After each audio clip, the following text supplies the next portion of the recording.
Student, आज हम पढ़ेंगे अध्याय 3 हमारी बदलती पृथ्वी।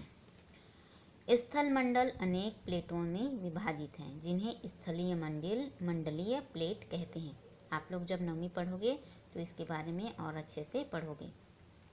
आपको जानकर यह आश्चर्य होगा कि ये प्लेट हमेशा धीमी गति से है ना चारों तरफ घूमती रहती। इतनी धीमी गति से घूमती है कि हमें पता ही नहीं चलता, लेकिन वास्तव में ये घूमती रहती हैं। प्रत्येक वर्ष केवल कुछ मिलीमीटर ही के लगभग है ना इतना सा बस घूमे, लेकिन वो क्या है, खसकती रहती है। पृथ्वी के अंदर पिघले हुए मैग्मा में होने वाली गति के कारण ऐसा होता है ना। पृथ्वी के अंदर पिघला हुआ मैग्मा एक वृत्तीय रूप में घूमता रहता है। वृत्तीय मतलब जैसे वृत्त होता है ना गोल, उसी वृत्तीय रूप में घूमता रहता है, जैसे कि क्रियाकलाप में दिखाया गया है। देखते हैं क्रिया। ये देखिए, एक रंगीन कागज की छोटी सी गोली लीजिए। इसे जल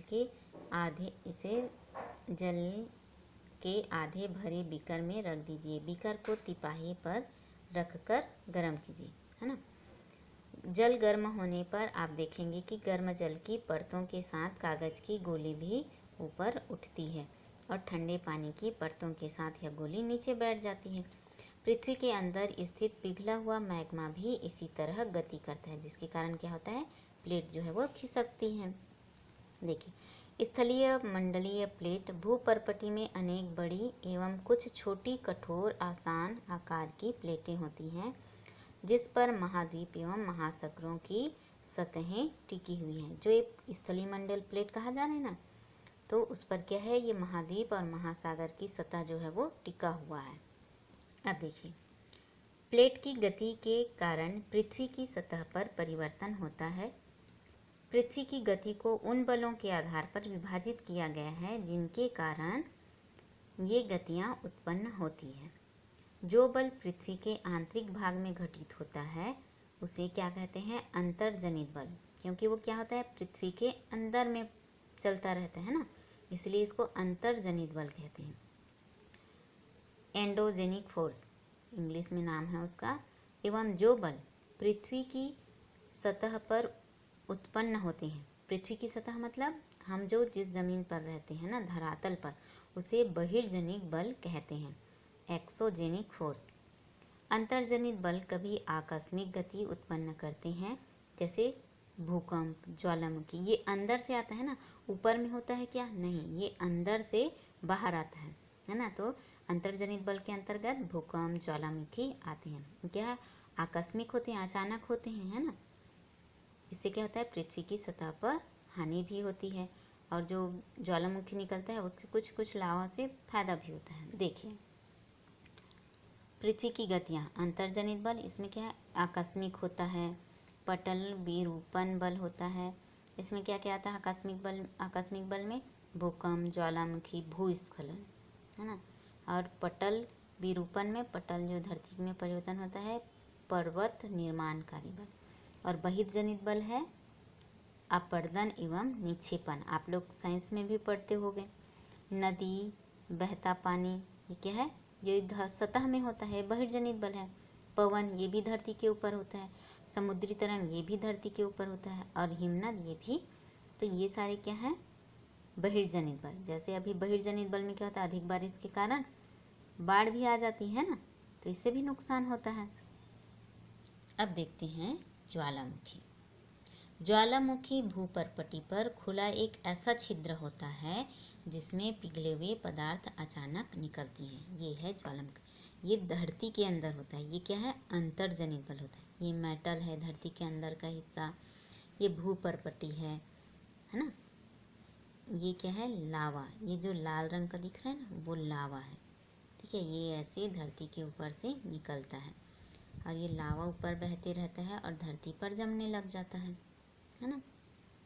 देखिए, इसी प्रकार स्थलमंडलीय प्लेटों की गति करने पर पृथ्वी की सतह पर कंपन होता है। हम लोग बोलते हैं ना, भूकंप आया तो क्या होता है, ऐसे हिल जाता है, पंखे हिलने लगते हैं अचानक, है ना। यह कंपन पृथ्वी के चारों ओर गति कर सकता है। इस कंपन को भूकंप कहते हैं। भूपर्पटी के नीचे वह स्थान जहाँ कंपन आरंभ होता है उसको उद्गम केंद्र कहलाता है।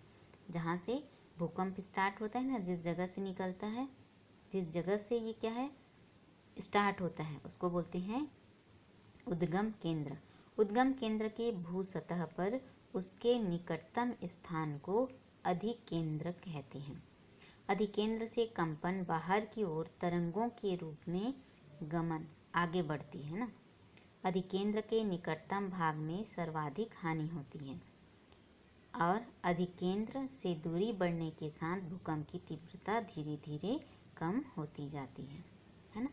जो एरिया है वहाँ क्या रहता है, भूकंप का ज़्यादा असर होता है, लेकिन और बहुत दूरी तक देखो हमारे आसपास हमने भूकंप देखा है क्या, जिसमें बिल्डिंगें पूरी टूट जाती हैं, हज़ारों लोगों की मृत्यु हो जाती कई बार, है। लेकिन हमारे तरफ हम ऐसा हिला हुआ रूप बस देखे हैं अभी तक। ये देखिए उद्गम केंद्र वह स्थान जहाँ भूकंप उत्पन्न होता है, भूकंपी ऊर्जा का उद्गम केंद्र कहलाता है। ये है उद्गम केंद्र, है ना।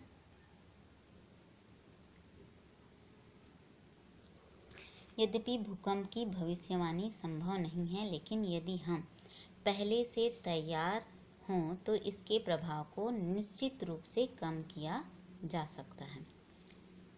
स्थानीय लोग कुछ सामान्य तरीकों से भूकंप की संभावना का अनुमान लगाते हैं, जैसे जानवरों के व्यवहार का अध्ययन, है ना।